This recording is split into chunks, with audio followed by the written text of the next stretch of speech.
오늘 이 새벽에 함께 은혜 받으신 하나님의 말씀은 사도행전 21장 27절에서 40절까지 말씀입니다. 사도행전 21장 27절에서 40절까지 말씀으로 신약성경 225면 전후에 기록되어 있습니다. 27절부터 40절까지 우리 한 목소리로 함께 봉독하겠습니다. 그 이래가 거의 참에 아시아로부터 온 유대인들이 성전에서 바울을 보고 모든 무리를 충동하여 그를 붙들고 외치되 이스라엘 사람들아 도우라. 이 사람은 각처에서 우리 백성과 율법과 이곳을 비방하여 모든 사람을 가르치는 그자인데 또 헬라인을 데리고 성전에 들어가서 이 거룩한 곳을 더럽혔다 하니 이는 그들이 전에 에베소 사람 드로비모가 바울과 함께 시내에 있음을 보고 바울이 그를 성전에 데리고 들어간 줄로 생각함이로라. 온 성이 소동하여 백성이 달려와 모여 바울을 잡아 성전 밖으로 끌고 나가니 그들이 다치더라. 그들이 그를 죽이려 할 때 온 예루살렘이 요란하다는 소문이 군대의 천부장에게 들리매 그가 급히 군인들과 백부장들을 거느리고 달려 내려가니 그들이 천부장과 군인들을 보고 바울 치기를 그치는지라. 이에 천부장이 가까이 가서 바울을 잡아 두 쇠사슬로 결박하라 명하고 그가 누구이며 그가 무슨 일을 하였느냐 물으니 무리 가운데 어떤 이는 이런 말로 어떤 이는 저런 말로 소리치거늘 천부장의 소동으로 말미암아 진상을 알 수 없어 그를 영내로 데려가라 명하니라. 바울이 층대에 이를 때 무리의 폭행으로 말미암아 군사들에게 들려가니 이는 백성의 무리가 그를 없이하고자 외치며 따라가 밀어라. 바울을 데리고 영내로 들어가려 할 그때 바울이 천부장에게 이르되 내가 당신에게 말할 수 있느냐 이르되 내가 헬라 말을 아느냐 그러면 내가 이전에 소요를 일으켜 자객 4,000명을 거느리고 광야로 가던 애굽인이 아니냐. 바울이 이르되 나는 유대인이라 소읍이 아닌 길리기아 다소시의 시민이니 청컨대 백성에게 말하기를 허락하라 하니 천부장이 허락하거늘 바울이 층대 위에 서서 백성에게 손짓하여 매우 조용히 한 후에 히브리 말로 말하니라. 아멘. 오늘 읽은 본문의 말씀을 가지고 핍박 속에서도 복음을 전한 바울이라는 제목으로 말씀을 함께 나누고자 합니다. 사도 바울과 그 일행이 예루살렘 성에 이르게 됩니다. 7일 동안 그 이래가 오늘 27절에 보면 그 이래가 거의 참회라고 시작을 하고 있는데 그 이래, 일주일 동안이죠. 일주일 동안 바울과 그의 일행들이 정결 예식을 치르기 위해서 일주일 동안 매일 이 성전에 출입하게 됩니다. 그런데 그때 아시아로부터 유대인들이 성전에서 바울을 보고 무리를 충동하여 그를 붙들었다라고 기록을 하고 있습니다. 아시아라는 것은 소아시아, 사도 바울이 복음을 전했던 소아시아를 뜻합니다.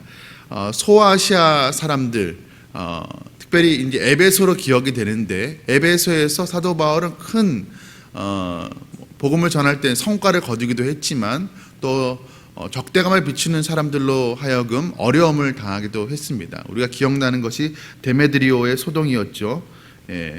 그 우상을 만들었던 은장색 데메드리오의 소동 때문에 바울이 매우 큰 어려움을 경험했습니다.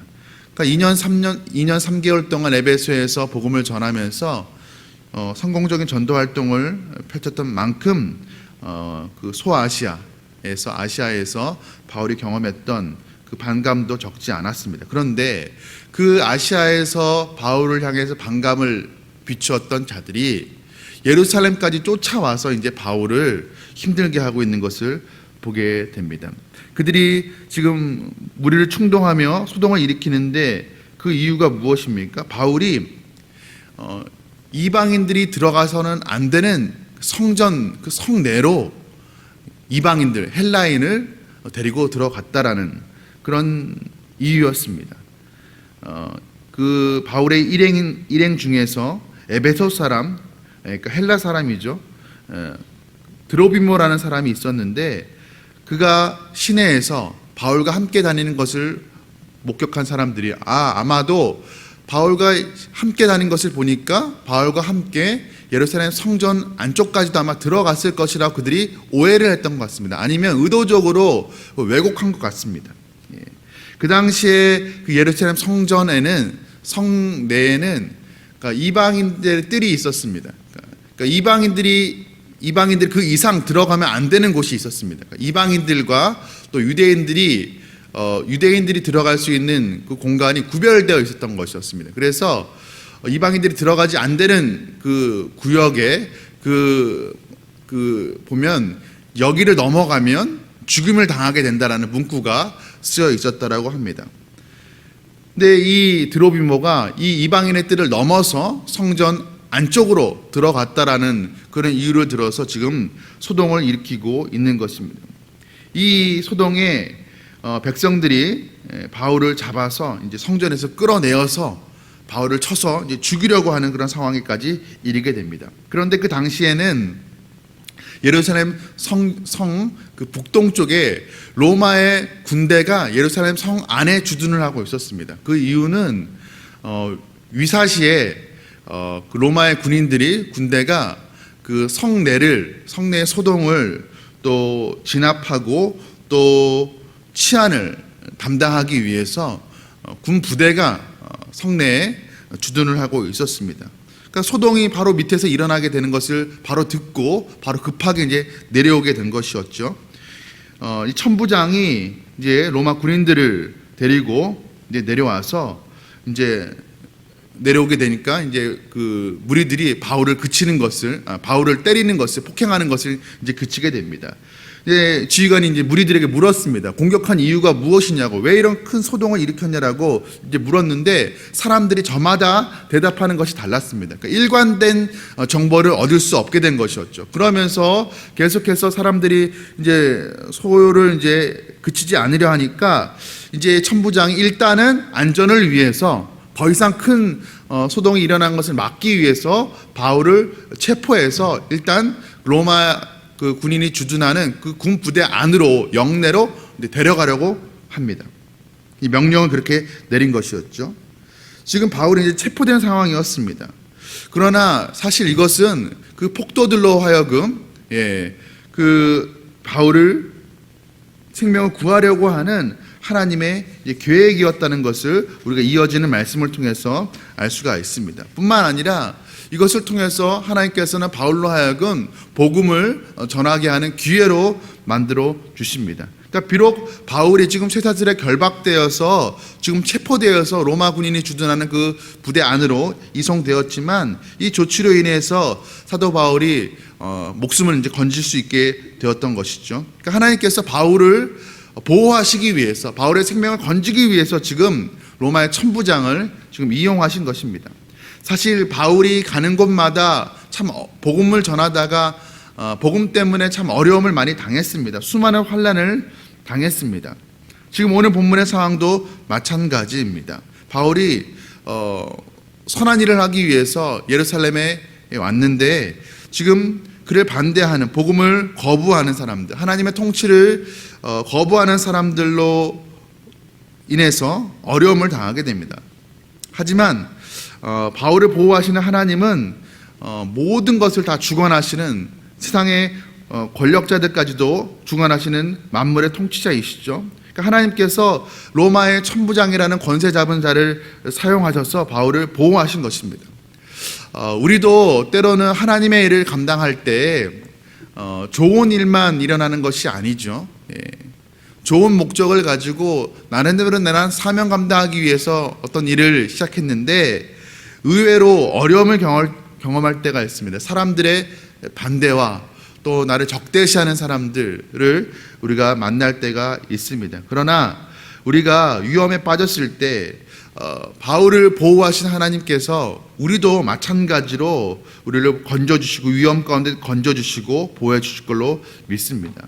우리가 때로 복음을 전하다 보면 바울이 당한 것 같은 이렇게 정말 생명이 위급한 상황까지는 아니라 할지라도 사람들의 적대감과 또 나를 은근히 소외하는 그런 소외감을 우리가 느낄 때도 있을 것입니다. 그러나 우리는 그때에도 하나님이 우리의 모든 환경을 주관하고 선한 길로 인도해 주신다는 것을 우리는 잊지 말아야 될 것입니다. 하나님은 오늘 본문에 나타난 것처럼 어떤 위기도 선한 기회로 바꾸시는 분임을 우리가 믿어 의심치 말아야 될 것입니다. 그러니까 악한 일조차도 선한 일로 만드시는 그런 하나님이시다. 지금 바울의 입장에서는 매우 어려운 일을 경험했습니다. 목숨이 위태로운 상황이었습니다. 그러나 하나님께서는 그것을 바꾸셔서 오히려 전도할 기회로 만들어주시는, 선한 기회를 제공해 주시는 그 하나님을 우리가 보았는데, 우리가 우리의 삶 속에서 동일하게 하나님께서 우리에게 일어나는 좋지 않은 일조차도, 악한 일조차도 선한 기회로 바꾸어 주신다는 것을 우리가 믿고 그 하나님을 신뢰하며 계속해서 믿음의 길을 걸어가야 될 것입니다. 지금 이제 사도 바울이 체포되어서 결박되어서 군부대 안으로 이제 영내로 들어가는 그런 상황 가운데 있습니다. 그런데 이 상황 가운데서 우리 같으면 그 천부장에게 뭐라고 이야기할 것 같습니까? 빨리 부대로 돌아갑시다. 저기 사람들이 여전히 소요하고 있고 나를 죽이려고 지금 외치고 있으니 어서 빨리 들어가십시다라고 자신의 안전과 신변의 그 안전을 먼저 생각했을 것 같습니다. 그런데 사도 바울이 하는 말이 무엇입니까? 37절의 말씀입니다.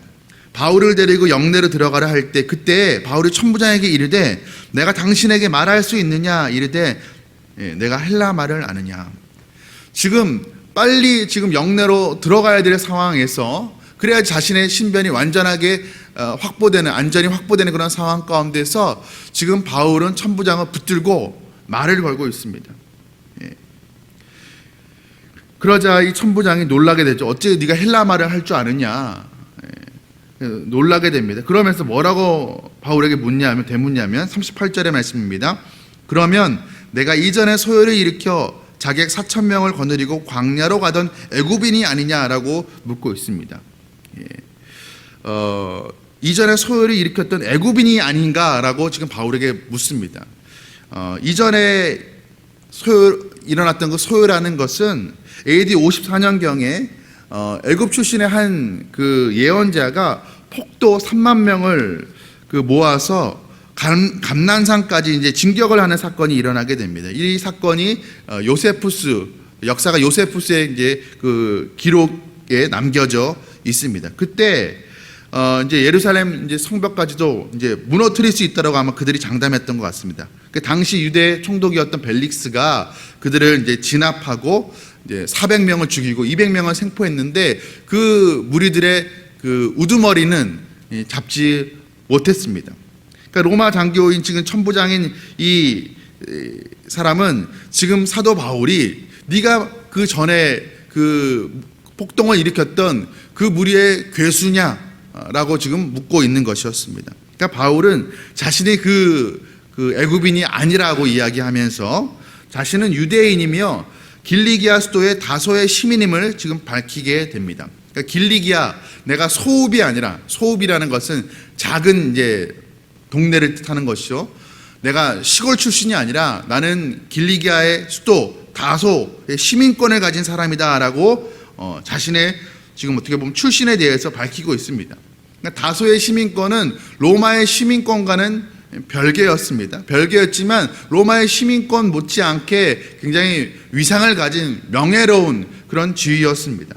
그러니까 바울은 로마의 시민권도 가지고 그 당시 사람들이 흠모했던 로마의 시민권과 더불어서 이 다소의 시민권까지도 가지고 있던 사람이었다라는 사실을 스스로 이제 밝히게 되는 것이죠. 그러니까 바울의 신분을 알게 된 천부장이 이제 바울에 대한 경계심을 늦추게 되고, 이제 바울은 그 자리에서 이제 무리들에게 방금 전까지도 자신을 죽이려고 했던 그 폭도들, 군중들에게 연설하도록 허락을 받게 됩니다.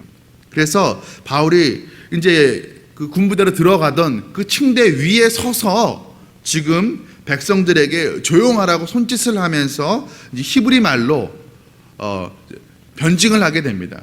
그것이 설교를 하게 됩니다. 그것이 그 내용이, 설교의 내용이 이제 내일 본문에부터 이어지게 됩니다. 사실 이러한 행동은 어떤 선동자나 폭동을 일으킨 사람, 반역자가 할 수 있는 행동이 아니죠. 굉장히 담대한 행동이었습니다.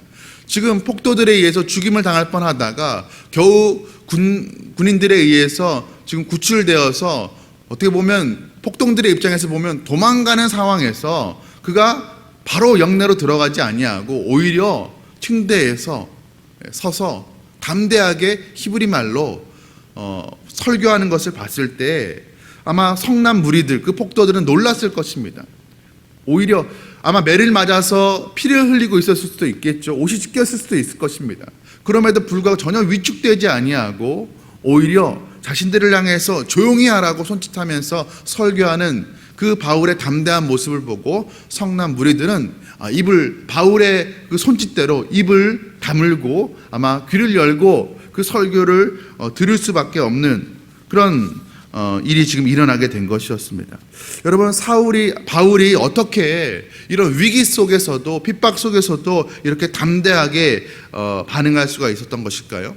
그것은 하나님께서 그에게 맡겨주신 복음 전파라는 그 사명이 있었기 때문이었습니다.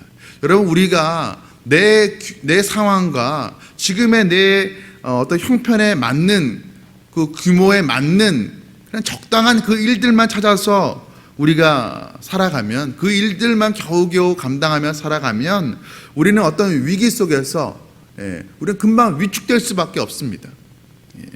우리의 그냥 내 규모의 형편에 맞는 그 일조차도 우리는 어떤 반대에 부딪히게 되면 그 일조차도 감당하지 못하게 될 것입니다. 그러나 우리가 내 형편, 내 상황을 뛰어넘는 내 규모를, 내가 할 수 있는 일의 그 규모를 뛰어넘는 하늘의 소명을 받은 사람이고 우리가 그 사명을 감당해야 될 사람이라는 걸 깨닫고 그 사명을 감당하기 위해서 우리가 노력하면 하나님께서는 그 일을 감당할 수 있는 힘과 능력과 지혜를 주십니다.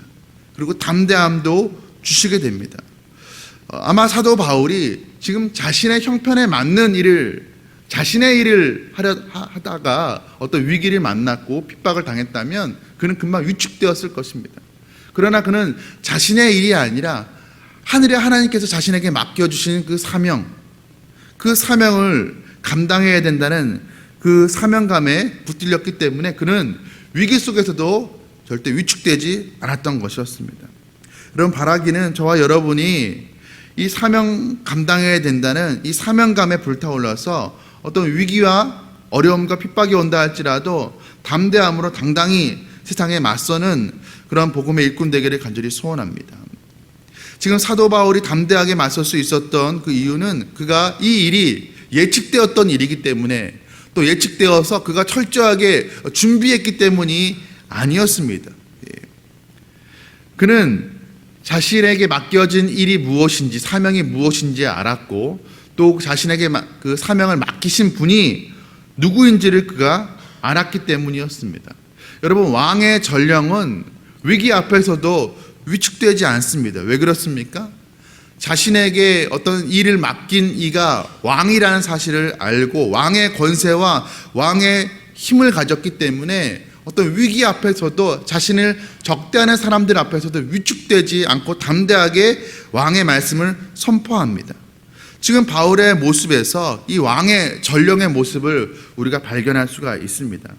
바울은 왕의 전령답게, 하나님이라는 왕의 전령답게 세상의 반대 앞에서도 지금 당당하게 지금 맞서고 있는 것입니다. 여러분, 우리에게도 사명을 허락하신 그 하나님께서 우리에게 위기가 올 때 우리를 보호해 주시고 또 우리가 그 사명 감당할 수 있도록 담대함을 허락해 주실 줄로 믿습니다. 오늘 본문에서 사도 바울은 자기를 죽이려고 했던 사람들 앞에서도 당당하게 오히려 또 온유하게 복음을 전하는 것을 보게 됩니다. 지금 자신은 어려운 일, 악한 일을 경험했지만 그 악한 일들 속에서도 많은 사람들에게 오히려 복음을 전하는 선한 기회로 만드는 것을 보게 됩니다. 여러분, 우리가 하나님의 일을 감당할 때 그냥 만사형통으로 좋게 모든 일이 순적하게 흘러가는 것이 아닙니다.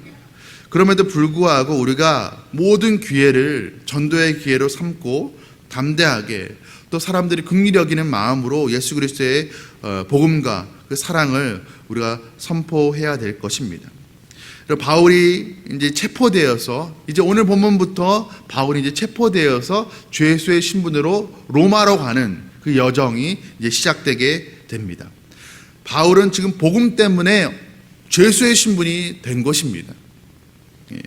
어떻게 보면 고난이 시작되었다고 할 수가 있습니다. 그러나 우리가 기억해야 될 것은 고난이 시작되었지만 동시에 바울을 향한 하나님의 보호하심도 함께 시작되었다는 것을 우리는 기억해야 될 것입니다.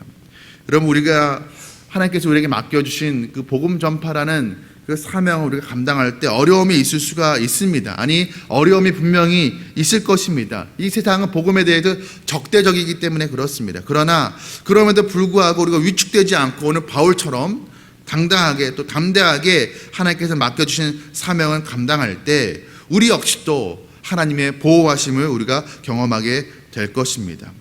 위기 가운데 우리를 건지시고 우리를 보호하시고 사명 감당할 수 있도록 우리를 격려하시고 담대함을 허락해 주시는 그 하나님이신 줄을 우리가 믿고, 우리가 오늘 이 세상, 복음의 적대적인 이 세상을 살아갈 때 위축되지 아니하고 담대하게 또 당당하게 복음을 선포하는, 그리하여서 하나님께 영광 올려드리는 하나님의 귀한 백성들 되시기를 주님의 이름으로 축복합니다. 함께 기도하시겠습니다.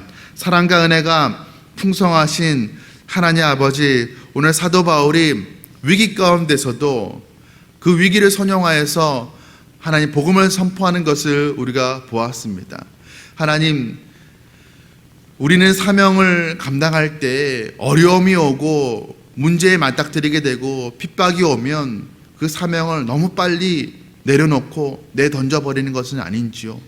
하나님 왕의 전령답게 왕이신 하나님께서 내게 맡겨주신 사명이라는 것을 우리가 기억할 때 하나님, 우리가 그 끝까지 사명을 감당할 수 있게 하여 주시옵소서. 하나님, 위기 가운데 하나님께서 사도 바울을 내어버려 두지 아니하시고 로마의 천부장의 손길을 통하여서 그를 보호하셨던 것처럼 하나님, 우리도 사명 감당할 때 하나님께서 우리를 그 위기 가운데서, 그 어려움 가운데서, 핍박 가운데서 건져내시고 다시 한번 그 사명 감당할 수 있도록 용기와 또 지혜와 힘을 허락하여 주신 줄로 믿습니다. 하나님 아버지, 우리가 오늘 하루 살아갈 때 그냥 내 상황과 형편에 맞는, 내 규모에 맞는 나의 일들만 겨우 감당하는 것이 아니라, 그마저도 위기가 오면 감당치 못하는 그런 삶을 살아가는 것이 아니라, 하나님, 내 상황과 내 형편, 내 규모를 뛰어넘어서 하나님이 내게 맡겨주신 일이 무엇인지 깨달아서,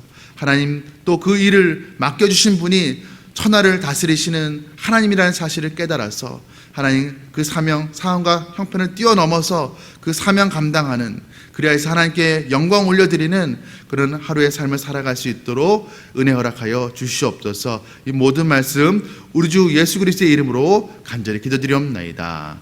아멘.